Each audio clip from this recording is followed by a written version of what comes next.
for today's video, nandito na naman ang inyong inahan na feeling vlogger. Charot! Andito nga kami sa Unitap, angin nakagala. Siyempre, Father's Day ngayon, mga mami. Kaya yan, pasyal muna kami dito saglit. Siyempre, papagawa lang po talaga kami dito ng cellphone dahil nasira nga ang cellphone ng aking partner.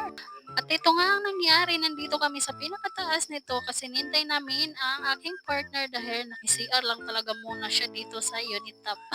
Dito for today's video, habang naghihintay muna talaga kami dito sa aking anak, o di ba dito kahit ano na lang pinagtuturo ng aking anak dito, pero in fairness, sabi ko mag-picture-picture na lang tayo dito anak, hindi mo na natin bilhin yan kasi marami pa tayong mga binabayaran. Charot! Kaya kayo mga mami, huwag lahat-lahat ay ibibigay sa inyo ng mga anak niyo. Diyos ko po naman, pag once naman ng kayo gustong-gusto niya ay hindi niyo na kailangan ng ibigay.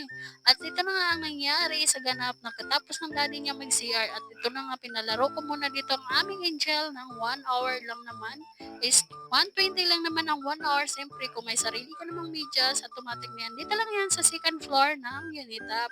Dito po yan ang mga madaming mga palaruan dito. In fairness, habang naglalaro nga dito ay ang aking partner nagpamassage naman siya doon sa kabila.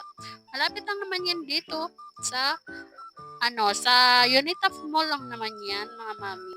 At ito nga ang kaganapan, na-enjoy naman yun ang aking anak. Siyempre, sobrang tagal na rin naman talagang niyang hindi nakapagpasyal dito sa Unitap Mall na mga palaruan ng mga bata. At ito nga, binidyohan ko ang aking partner dito dahil siya ay nagpamassage muna dito kasi medyo kakilala lang naman niya ang nagbantay ng taga-massage dito. And then, in fairness, bumalik na rin ako dito at pina-enjoy ko na lang muna ang aking anak dito habang naglalaro.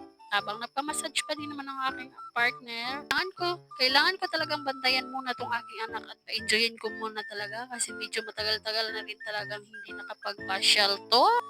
Dahil nga bakasyon pa naman, kailangan pa natin palaruin muna ang ating mga anak at igalagala mo na panandalian kahit 1 hour lang naman ang laro niyan, okay na yan. Basta ma-enjoy lang siya at sobrang tuwang-tuwa ang aking anak dito dahil nakabalik na naman siya dito ulit. At hinayaan ko lang muna, sinusundan ko na lang muna siya habang tuwang-tuwa siya dito mag-jump. Diyos ko po. Pasensya na po talaga kahit speed ko na talaga ito kasi kailangan ko speed. Hindi naman pwedeng di natin i-speed tong madalian, no? Kasi sobrang haba-haba naman talaga itong video na ito. Pero kailangan pala tayo mahirap kaya mag-voice over, no? Hindi naman kasi lahat ng oras pwede nyo maibibigay sa inyong anak habang wala pa silang pasok. Pwede mo munang pa-enjoyin yan. Kaya yan, hinayaan ko muna siyang maglaro dito. Kaya para mag-enjoy, siyempre pag may pasukan na siya, hindi naman pwedeng maglaro na lang araw-araw. Ayan, kaya kailangan ko muna talaga siyang isama-sama talaga dito, charot. At sabi nga nila kung anong hihingiin ng anak ibigay mo hat, pero iba talaga ako, hindi ko talaga ibibigay kasi mas lalong lumalaki ang ulo ng bata habang lumalaki, mas lalong pilosopo, Diyos ko po. Huwag niyo talagang pairalin kung anong ang gusto talaga, ibigay niya agad. Hindi ganon, kasi iba talaga pag iba akong inacharot. Iba talaga ako, hindi ko lahat ibinibigay sa aking anak kasi mas lalong lumalala ang hingi ng hingi kung ano ang inaano niya. Kaya ayan, hinahayaan ko muna siya dito maglaro na lang maglaro. Kung gusto namin ipasyal, ganyan lang kaliit. Saglit lang, ayan, uuwi na agad-agad. And then, siyempre, habang naman nag enjoy lang yan ang aking anak dyan, o di ba, for the sunod mo ng nanay nyo habang taga-video naman dito, o di ba, for the go, mahirap talaga maging feeling vlogger, o di ba, for the go, mahirap talagang feeling vlogger, wala tayong taga-video, at ayan na nga, may kalaro naman siya dito, isang bata, pero di ko alam kung ilang taon na to, pero siyempre, bantayan natin, mahirap na talaga makabangga ng ating anak ng ibang bata, mamaya, may magreklamong nanay, kailangan talaga nating alwantayan ng ating anak kung anong ginagawa.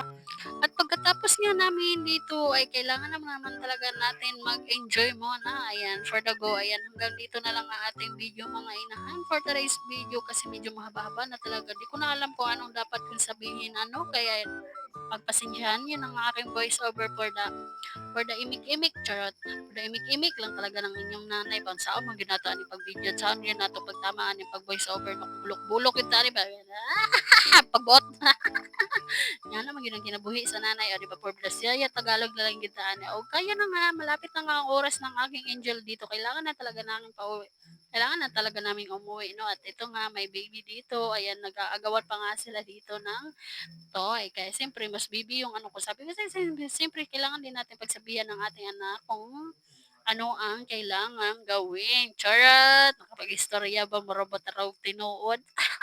Tapos na nga ang oras ng aking anak, kaya yan, nandito na nga kami sa lawas at merienda na kami at kaya yan, dito na lang tayo. Sa more video, like and share.